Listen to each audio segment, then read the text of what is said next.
Y sus paticas son todas suavecitas.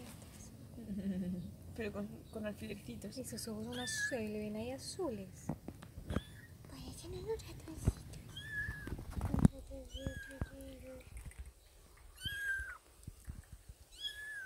¿Cómo fue que descubriste los gatitos? ¿Te lo dijo doña Elsa? No.